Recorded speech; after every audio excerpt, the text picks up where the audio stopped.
Hello, my name is Curtis Hammond and I am a broker here at PNWProperties, and today we're going to go through the buyer's guide.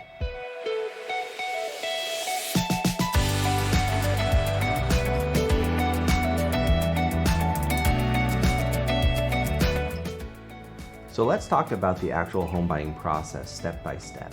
The first thing you're going to want to do is find a broker who you trust.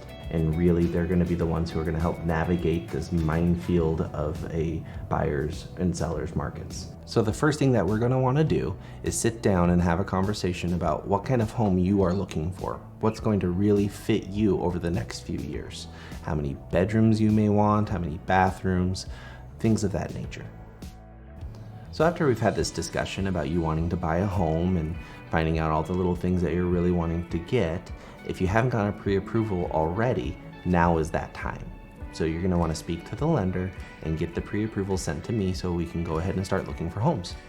After we've talked about what kind of houses that you're looking for and we've gotten your pre-approval done, the next step is going to be scheduling tours for homes. After we've scheduled a home, we're going to want to take a look through it. And it's really important to know that it's a lot of information to take in. We really want to only look at 3 or 4 homes, maybe 5 maximum. That's going to take up your entire day, and by the end of it, they all kind of start looking the same. So a really important thing that I recommend to my clients is to take photos. These photos are going to help you reference which houses you saw, what you liked, what you didn't like about them, so that way we can choose which house we want to put an offer in on.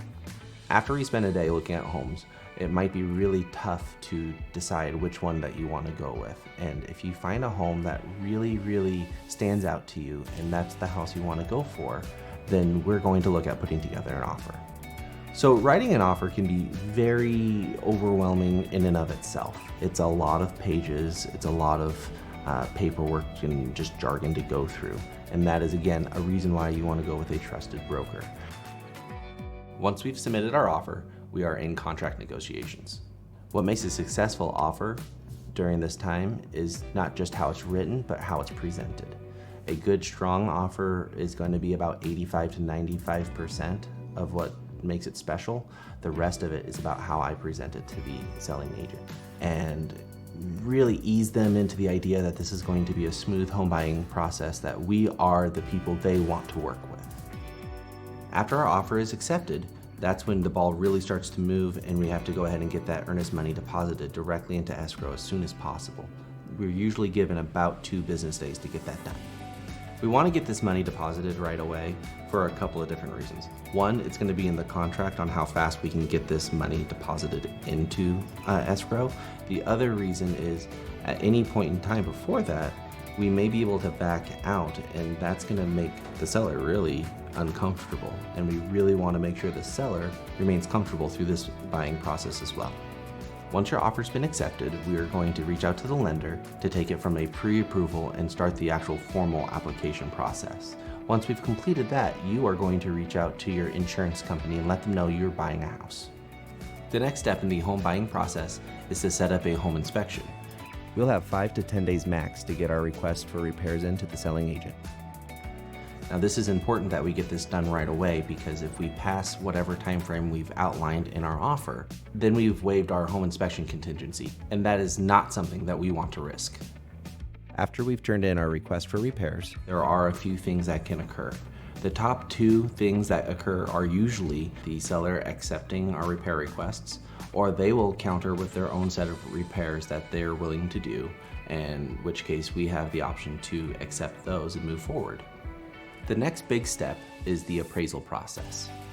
In a similar way to how a home inspection protects the buyer by letting the buyer know what may or may not be wrong with the home, a home appraisal protects the bank, letting the bank know how much the home is actually worth, so that way they know the amount that they should actually lend you.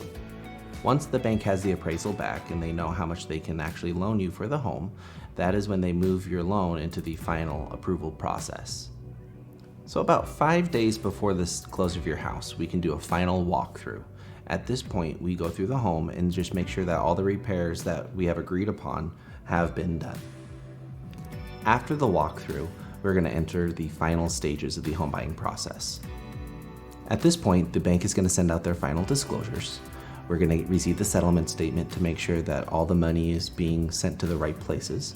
And then we're going to set you up on your signing. After you've signed all of your documents, we have to wait until it's funded and recorded with the title company. Once everything's been finalized and it's been funded and recorded, we have until 9 p.m. that night to receive the keys. Once you've received your keys, you are now officially a homeowner. When you're ready to make the change from a place that you live to a place that you can call home, feel free to give me a call.